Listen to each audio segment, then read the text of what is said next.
안녕하세요. 눈뜨는 인생입니다. 오늘 소개할 책은 12가지 인생의 법칙, 저자는 조던 피터슨, 출판사는 메이븐입니다. 바닥가재는 신경구조가 단순하고 뇌내 신경세포인 뉴런이 커서 신경계를 쉽게 관찰할 수 있다.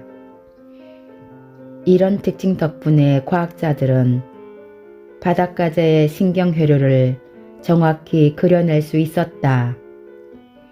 그 결과 인간을 포함해 더 복잡한 동물들의 뇌와 행동, 구조와 기능을 파악하는 데 도움이 되었다. 바닥가재는 생각보다 인간과 공통점이 많다. 바닥가재는 바다 깊은 곳에 서식한다. 바닥가재 본거지 위에서 다른 바다 생물들의 학살과 죽음이 끝없이 이어지고 그런 혼돈의 부산물이 바닥에 떨어져 내린다. 바닥가재는 자기 영역 안에서 먹잇감을 사냥하고 먹을 만한 부스러기를 찾아 주변을 뒤적거린다. 바닥가재는 안전하게 지낼 수 있는 곳, 수욕과 채집을 편하게 할 수 있는 곳을 원한다. 바닥가재에게도 인간만큼이나 안락한 보금자리가 필요한 것이다. 그런데 이것이 문제다. 안전한 보금자리는 적고 그런 곳을 원하는 바닥가재는 많기 때문이다. 만약 바다 밑바닥에 사는 바닥가재 2마리가 같은 시각에 같은 영역을 차지하고 같은 곳에서 살겠다고 하면 어떤 일이 벌어질까? 또 바닥가재 수백 마리가 가족을 먹여 살리겠다고 좁은 곳에서 얼마 안 되는 부스러기를 두고 다퉈야 한다면 어떻게 될까? 바닥가재 수십 마리를 잡아 한 곳에 모아놓으면 바닥가재가 서열을 결정하는 의식과 기법을 관찰할 수 있다. 바닥가재는 먼저 새로운 지역을 탐색한다. 세세한 지역을 파악해 피신초로 가장 적합한 곳을 찾아내기 위한 과정이다. 이런 식으로 바닥가재는 새로운 지역에 대해 많은 것을 학습하고 머릿속에 기억해 둔다. 보금자리 주변에서 서생되는 바닥가재를 자극하면 재빨리 보금자리로 돌아가 숨는다.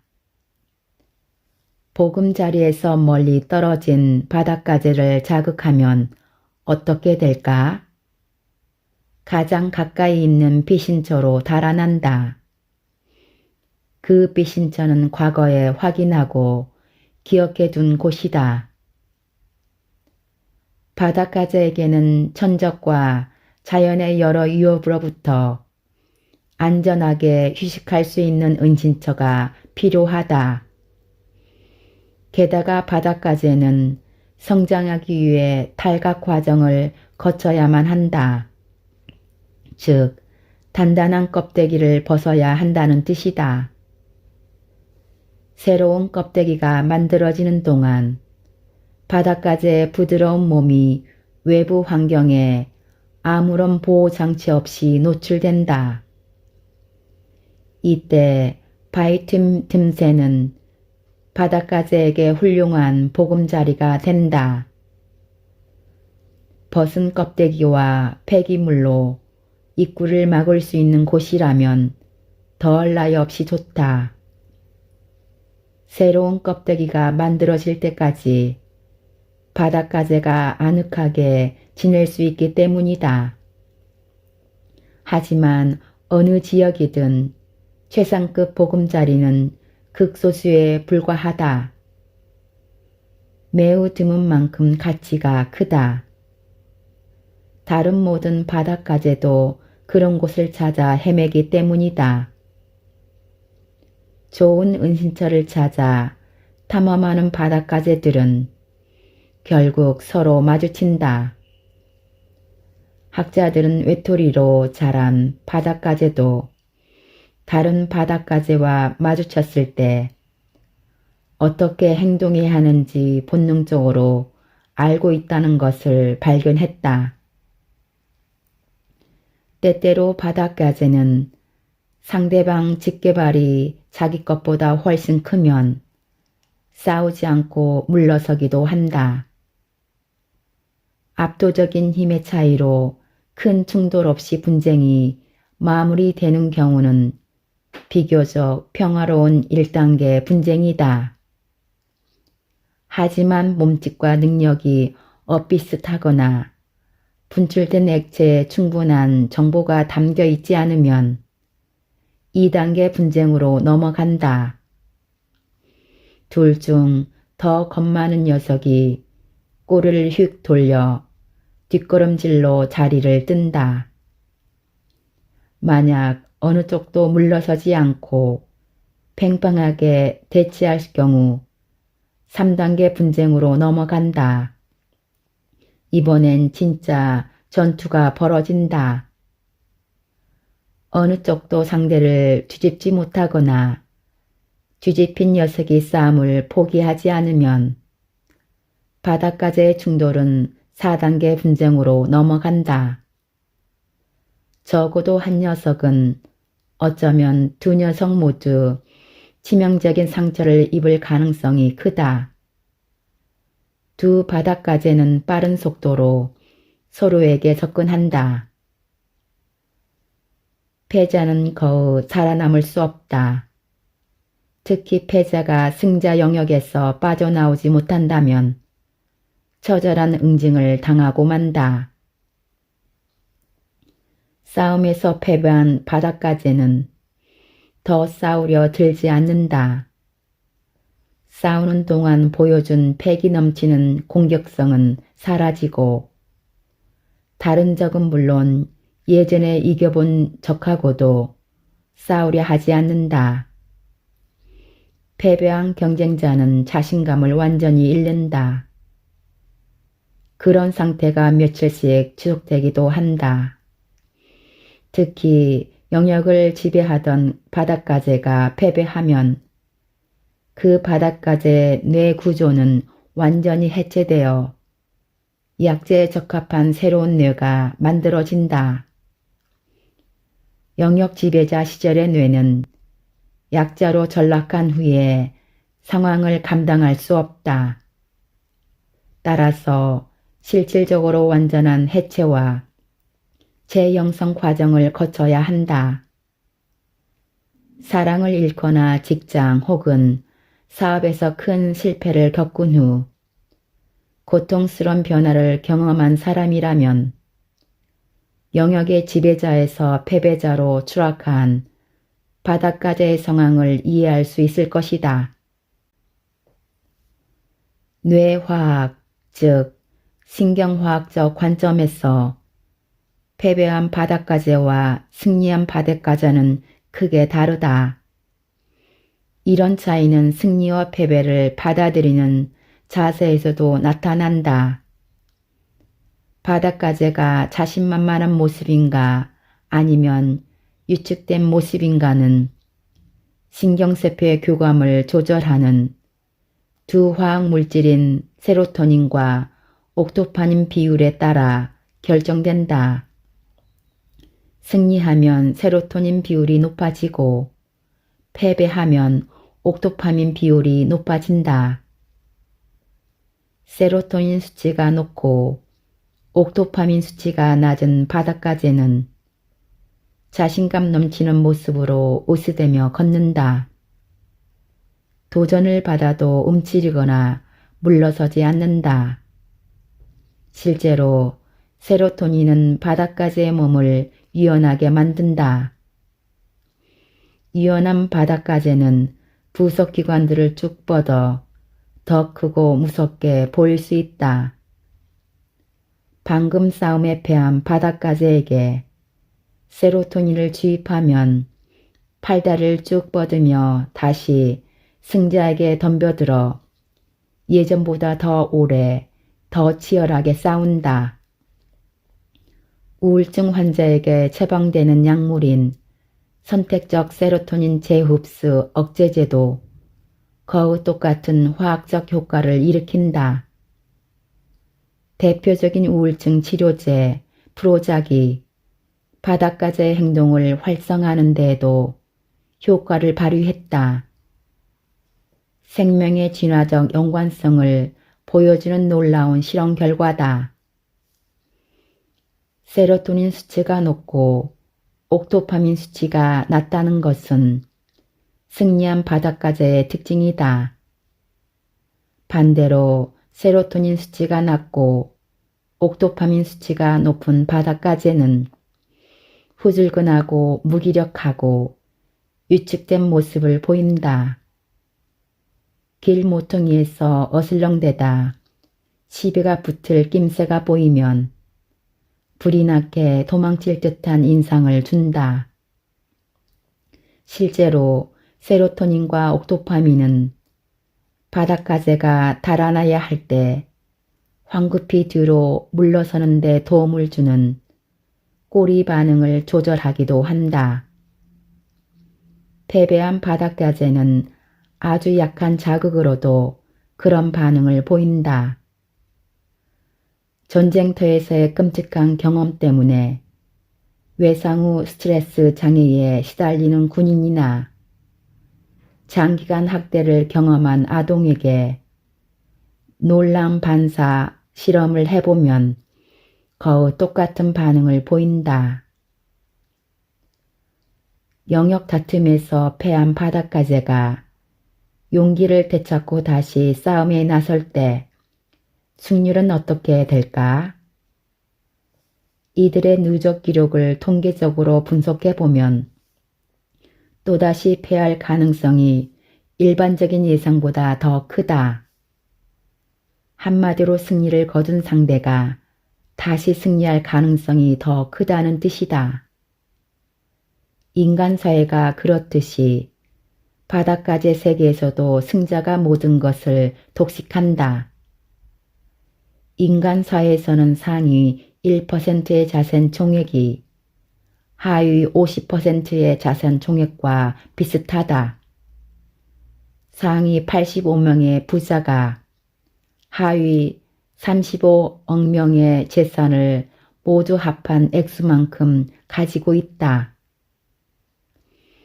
이처럼 잔혹하고 야만적인 분배 원칙이 경제 영역에만 적용되는 것은 아니다.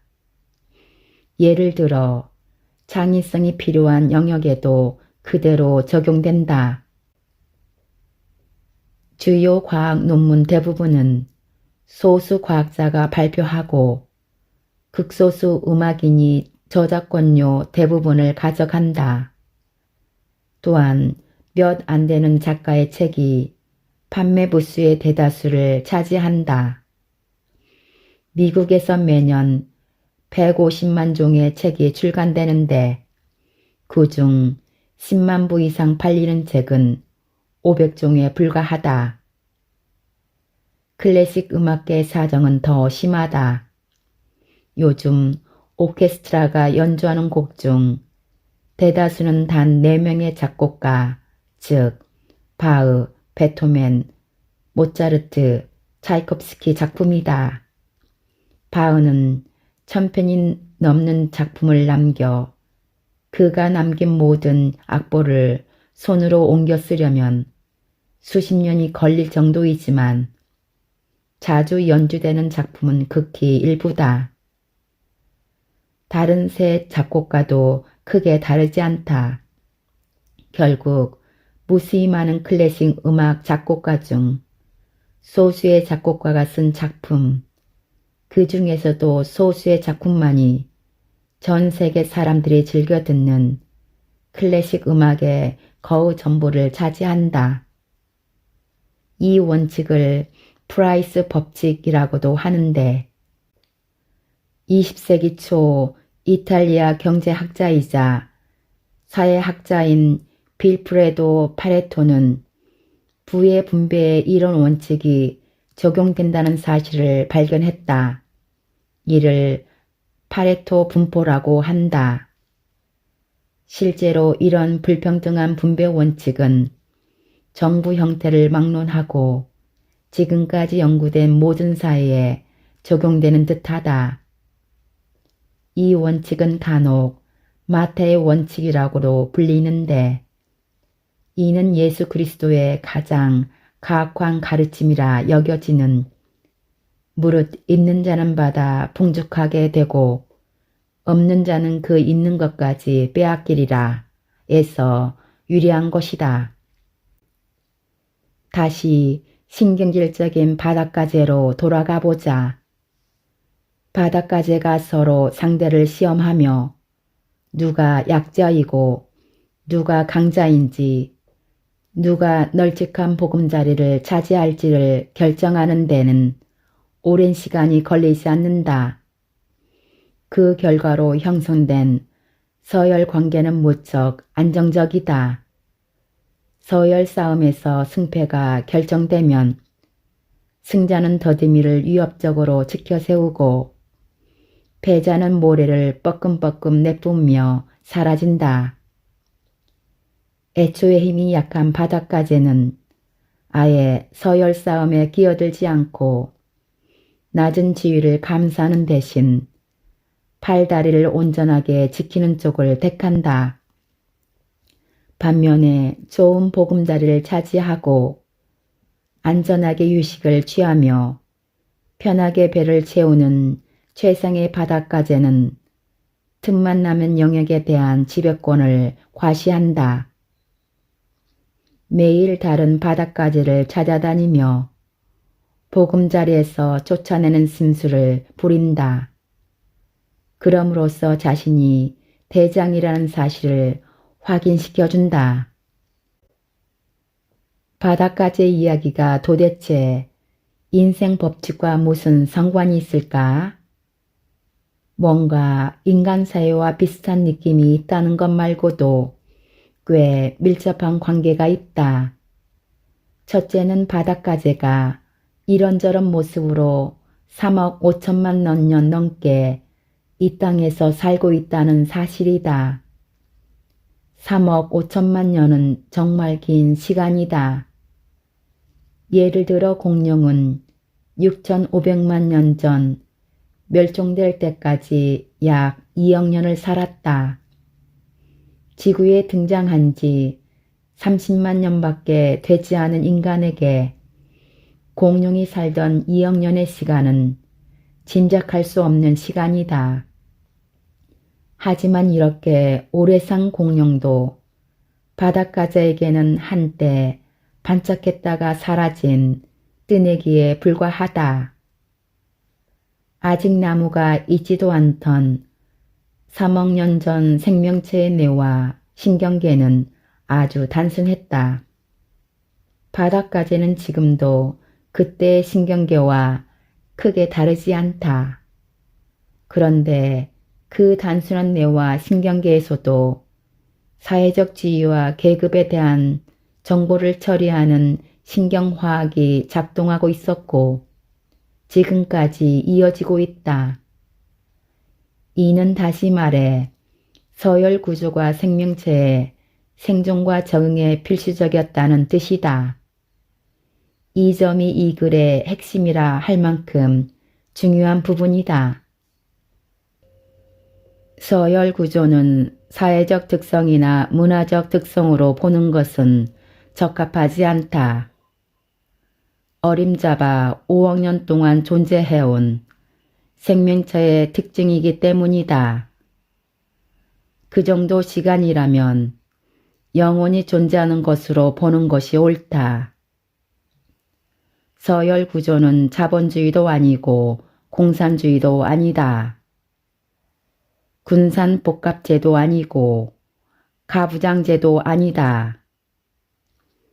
이런 것들은 우연적이고 임의적인 문화적 인공물이며 언제든 변할 수 있고 사라질 수 있다. 하지만 서열 구조는 인간이 만든 것이 아니다. 자연이 만들어낸 연속적인 특성에 가깝다. 서열 변화는 일시적인 현상이지만 그렇다고 서열 구조 자체가 사라지는 것은 아니다. 생명의 탄생 이후 우리는 아득히 먼 옛날부터 서열 구조 속에서 살아왔다. 피부와 손, 폐와 뼈를 갖기 전부터 서열 두고 싸웠다. 서열 구조는 문화보다 자연에 더 가깝다. 지구의 나무가 등장하기 전에도 서열 구조는 있었다.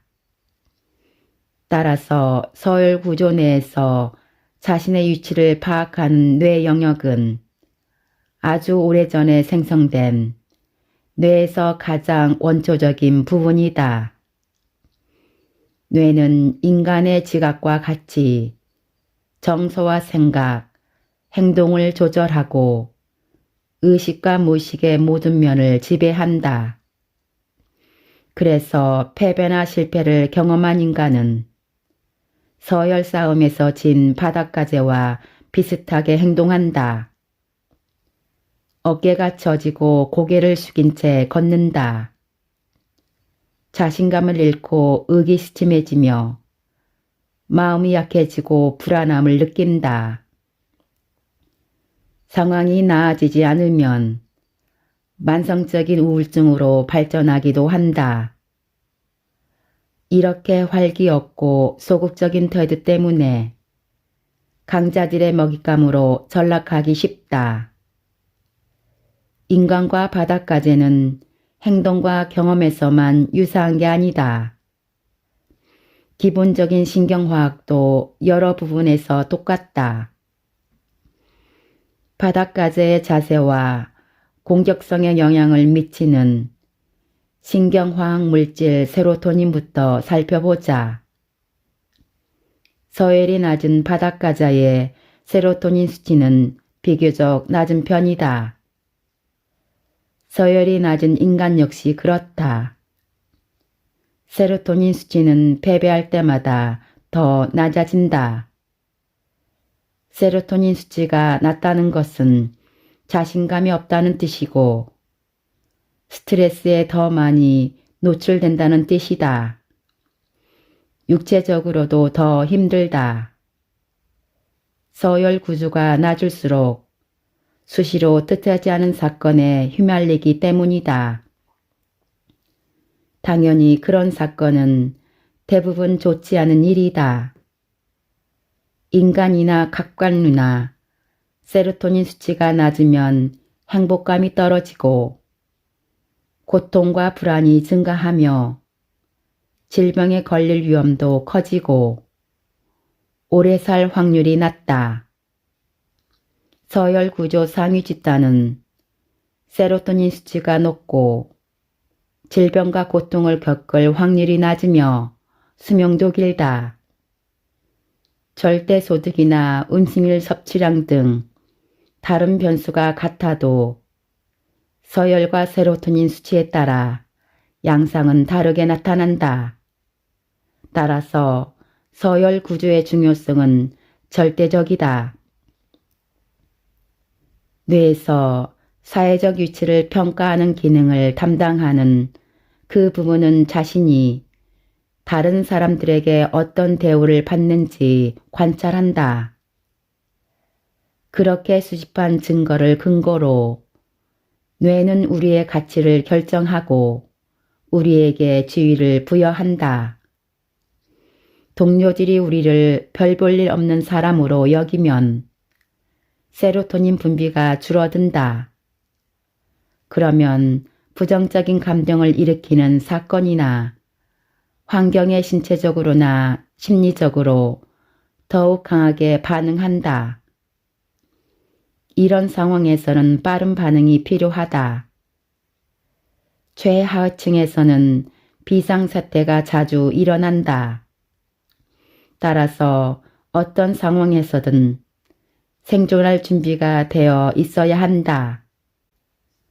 육체적으로 민감하게 반응하고 항상 경계심을 유지하면 정신적 에너지와 체력이 빠르게 소모된다. 여기서 말하는 민감한 반응은 흔히 스트레스라고 일컬어지는 것이다. 이는 심리적인 현상만이 뜻하는 것이 아니라 부정적인 상황에서 비롯되는 제약에 대한 반사작용을 의미하기도 한다. 죄아증에 속한 사람의 뇌는 아주 사소한 사건도 죄악의 사태로 이어질 수 있다고 가정한다.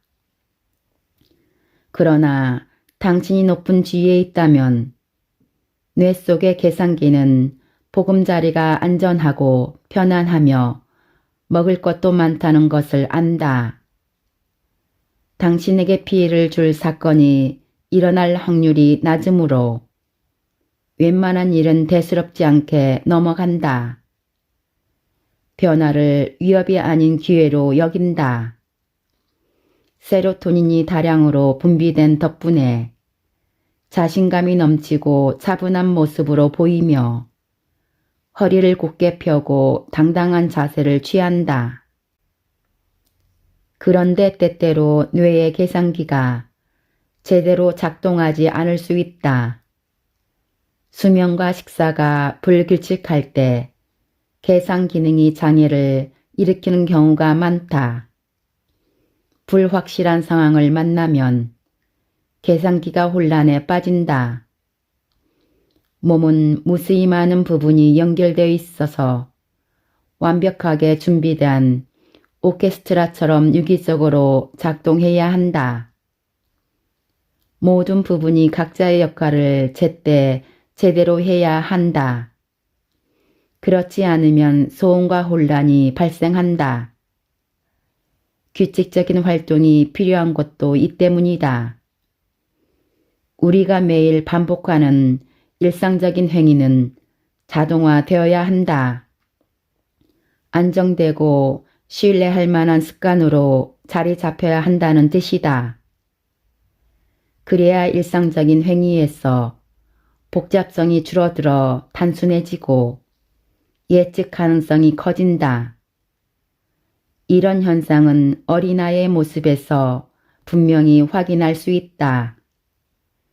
식사와 수면을 일정한 시간에 하는 아이는 즐겁고 신나게 행동하지만 수면과 식사 시간이 들쑥날쑥한 아이는 불평하고 짜증내는 경우가 잦다. 그래서 내가 내담자를 만나 가장 먼저 하는 질문은 수면에 대한 것이다.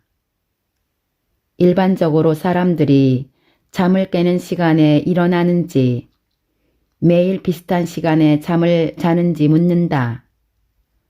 그렇지 않다라고 대답하면 같은 시간에 일어난 습관부터 들이라고 충고한다. 매일 밤 같은 시간에 잠자리에 드는 것은 덜 중요하다. 하지만 같은 시간에 잠을 깨는 습관은 필요하다. 일상이 규칙적이지 않으면 불안증과 우울증도 잘 치료되지 않는다. 부정적인 감정을 조절하는 시스템은 적절히 반복되는 하루의 생체 리듬과 밀접한 관계가 있다. 두 번째로 아침을 챙겨 먹는지 묻는다. 나는 내담자에게 잠을 깨면 최대한 빨리 아침을 먹으라고 말한다. 지방과 단백질이 풍부한 식단이 좋다. 단순 탄수화물이나 당분이 많은 음식은 흡수가 빨라 혈당이 급격히 높아졌다가 뚝 떨어지기 때문에 멀리하는 편이 좋다. 특히 불안증과 우울증이 있는 사람은 기본적인 스트레스 지수가 높다. 나는 불안증에 시달리는 내담자가 일정한 수면 스케줄을 지키고 아침을 먹는 것만으로도 정상 범주로 돌아오는 경우를 많이 봤다. 다른 나쁜 습관도 뇌 속 계산기의 정확성을 떨어뜨릴 수 있다. 생물학적으로 완전히 밝혀지지 않은 원인 때문에 뇌 속 계산기가 망가질 때도 있다.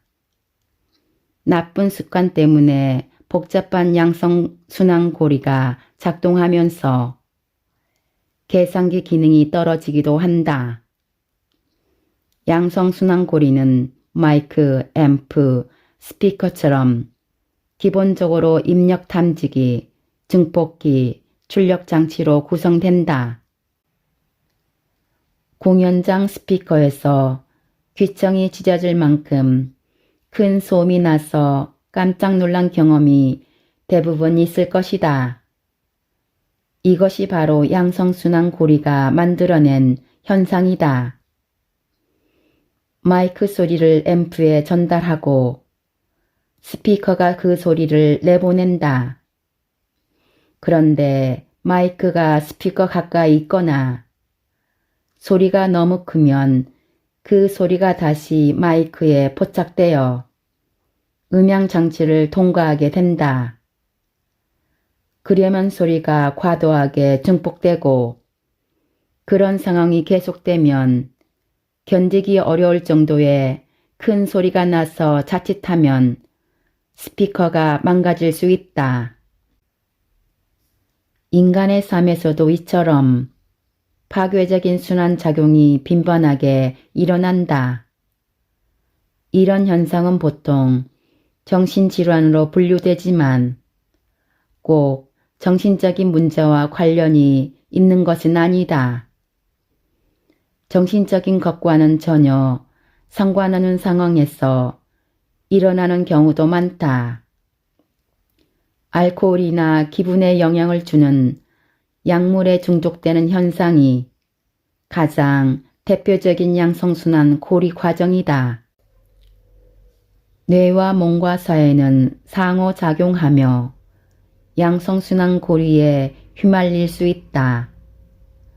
예컨대 우울증을 앓는 사람이 자신을 쓸모없고 거추장스러운 존재, 슬픔에 짓눌러 힘겨워하는 존재로 느끼기 시작하면 친구나 가족과의 접촉을 피한다. 그러면 더욱 고립되고 외로워지므로 쓸모없고 거추장스러운 존재라는 기분을 떨쳐내기가 어렵다. 그 결과 외부와의 접촉을 더욱더 피하게 된다. 이런 식으로 우울증은 점점 심해져 간다. 매우 깊은 정신적 상처, 즉 정신적 외상을 겪었다면 그 상처가 축소되고 줄어들기보다는 더 크고 깊은 상처로 발전한 가능성이 크다. 유년기와 청소년기에 잔혹하게 학대받은 경험이 있는 사람에게서 자주 확인되는 현상이다. 그들은 불안해지며 쉽게 냉정을 잃는다.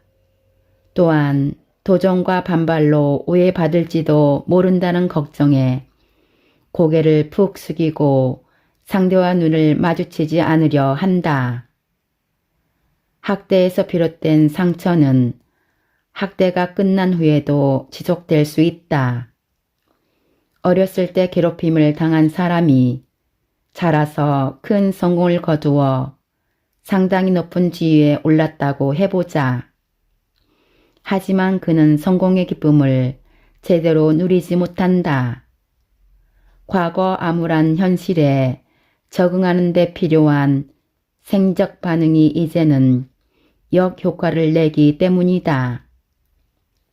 그들은 습관적으로 자신을 나약한 사람으로 간주한다. 그로 인해 불필요하게 스트레스와 불안감에 시달린다. 방어적인 자세가 몸에 배어 어른들 세계에서도 따돌림과 괴롭힘의 대상이 되기 쉽다.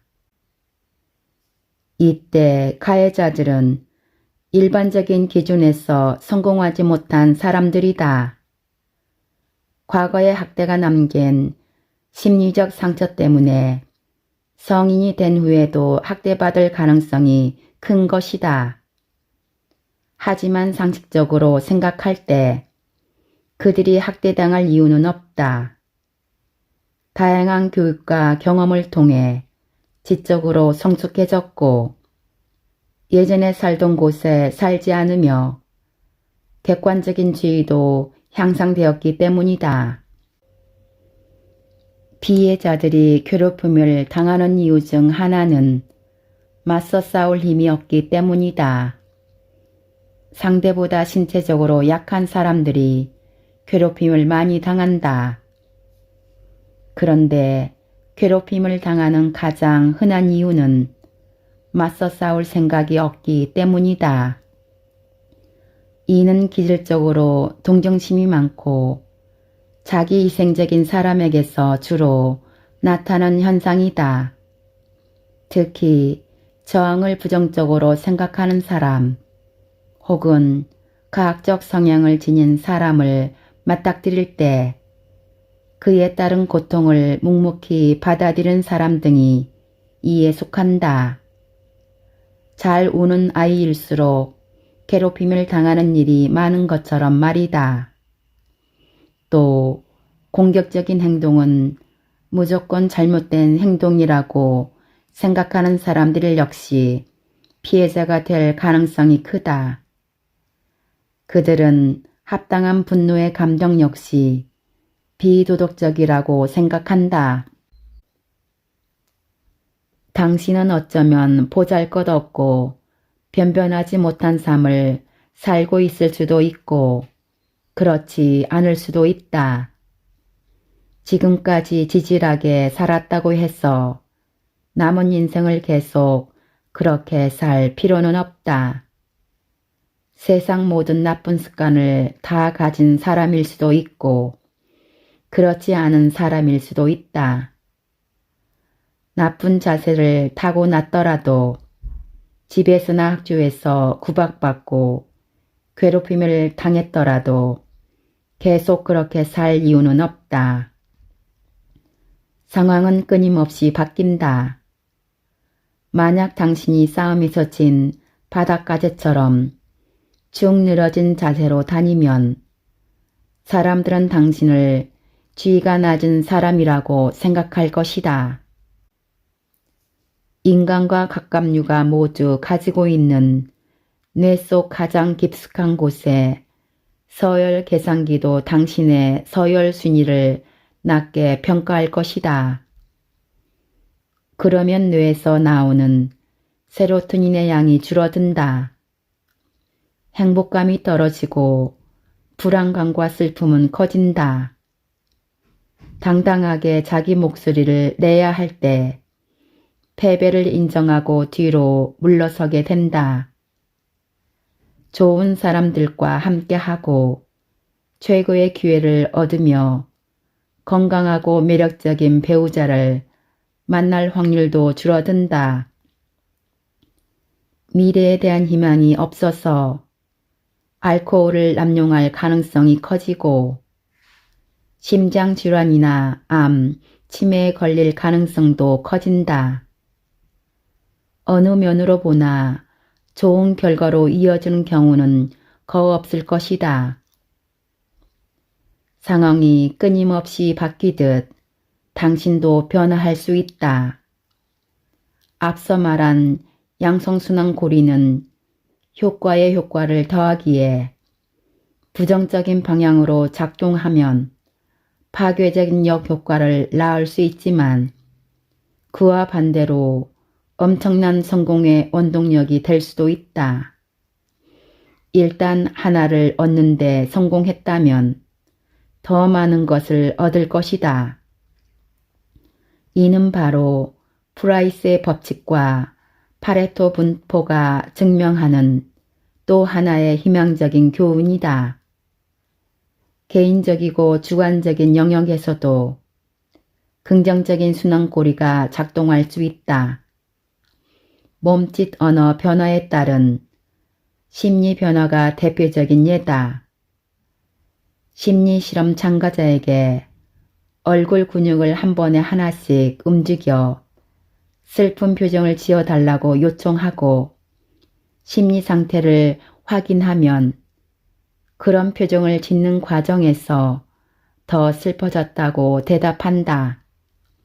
반대로 얼굴 근육을 하나씩 움직여 행복한 표정을 지어달라고 요청하고 심리 변화를 확인하면 그런 표정을 짓는 과정에서 더 행복해졌다고 대답한다. 감정은 대체로 몸으로 표현되고 그 표현 때문에 증폭되거나 줄어들 수 있다. 몸짓 언어와 같은 양성순환 고리는 개인적 영역을 넘어 사회적 영역에서도 일어날 수 있다. 자세가 나쁜 사람들은 예를 들어 가슴을 웅크리고 고개를 숙인 채 다니는 이들은 주변 사람들에게 왜소하고 자신감 없는 것으로 보일 뿐 아니라 자신도 의기소침하고 무기력한 느낌이 들게 된다. 문제는 주변 사람들 반응 때문에 무력감이 더욱 증폭된다는 것이다. 인간도 바닷가재처럼 자세와 겉모습으로 상대를 평가한다. 따라서 패배자의 자세를 하고 있으면 사람들도 당신을 패배자로 취급한다. 반대로 당신이 허리를 쭉 펴고 당당한 자세를 하고 있으면 사람들 역시 당신을 다르게 보고 그것에 맞게 대우한다. 어깨를 펴고 똑바로 선다는 것은 겉모습에만 관련된 법칙이 아니다. 우리는 몸뚱이로만 이루어진 존재가 아니라 정신적 존재이기도 하다. 몸을 똑바로 하라는 말에는 정신 역시 똑바로 하라는 요구가 들어있다. 똑바로 선다는 것은 존재의 부담을 자진해서 받아들인다는 뜻이다. 우리가 삶의 요구에 자발적으로 응답하면 신경계가 완전히 다른 방식으로 반응한다. 예컨대 재앙 앞에서 얼어붙지 않고 적극적으로 도전한다. 어깨를 펴고 똑바로 선다는 것은 두 눈을 크게 뜨고 삶의 엄중한 책임을 다하겠다는 의미다. 어깨를 펴고 똑바로 선다는 것은 혼돈을 질서로 바꾸기 위해 적극적으로 노력하겠다는 의지의 표현이다. 자신의 약점이 무엇인지 알고 그것을 기꺼이 받아들이며 인간의 유한성과 죽음을 모르던 어린 시절의 낭만이 끝났음을 인정하겠다는 뜻이다. 또한 생산적이고 의미 있는 현실을 만들기 위해 어떠한 희생도 감수하겠다는 뜻이기도 하다. 어깨를 펴고 똑바로 선다는 것은 방주를 지어 홍수로부터 세상 사람들을 지키고 폭정으로 고통받는 사람을 이끌고 사막을 건너겠다는 의미다. 안락하고 편안한 집을 떠나겠다는 뜻이고 과부와 어린아이를 무시하는 사람들에게 예언을 전하겠다는 의미다. 어깨를 펴고 똑바로 선다는 것은 옳은 것과 편한 것이 충돌하는 지점에서 십자가를 짊어지겠다는 뜻이다. 따라서 자세부터 반듯하게 잡아야 한다. 구부정하고 웅크린 자세를 당장 버려라. 당신 생각을 겁짐없이 말하라. 바라는 것이 있으면 그런 권리를 가진 사람처럼 당당하게 요구하라. 다른 사람들이 가진 권리만큼 나에게도 그런 권리가 있다고 생각하라. 허리를 쭉 펴고 정면을 보고 걸어라. 좀 건방지고 위험한 인물로 보여도 괜찮다. 세로토닌이 신경회로를 타고 충분히 흐를 것이고 그러면 두려움도 사라질 것이다. 자신감과 용기를 찾은 당신은 자신의 약점과 강점을 있는 그대로 받아들이고 더 나은 사람이 되기 위해 좁고 험한 길이라도 마다하지 않을 것이다. 사랑하는 사람이 큰 병에 걸리거나 부모님이 돌아가시더라도 그 아픔을 견뎌낼 수 있을 것이다. 절망의 늪에 빠진 사람들에게 용기와 힘을 북돋워 줄 수도 있을 것이다. 또 대담해진 당신은 삶이란 항해를 새롭게 시작하고 당신에게 주어진 정의로운 운명의 길을 걸을 것이다. 이때 당신이 찾은 삶의 의미는 죽음이라는 절망 앞에서도 흔들리지 않을 것이다. 이제 당신은 삶에서 피할 수 없는 무거운 짐을 기꺼이 짊어지면서도 그 속에서 기쁨을 찾을 수 있을 것이다. 싸움에서 승리한 바닷가재를 기억하라. 바닷가재는 3억 5천만 년 동안 이어져 온 삶의 지혜를 알고 있다. 똑바로 서라. 가슴을 펴고. 지금까지 12가지 인생의 법칙에서 법칙 1. 어깨를 펴고 똑바로 서라에서 요약 발췌하여 읽어드렸습니다. 눈뜨는 인생의 리뷰 한마디는 아래 댓글에 있습니다. 감사합니다.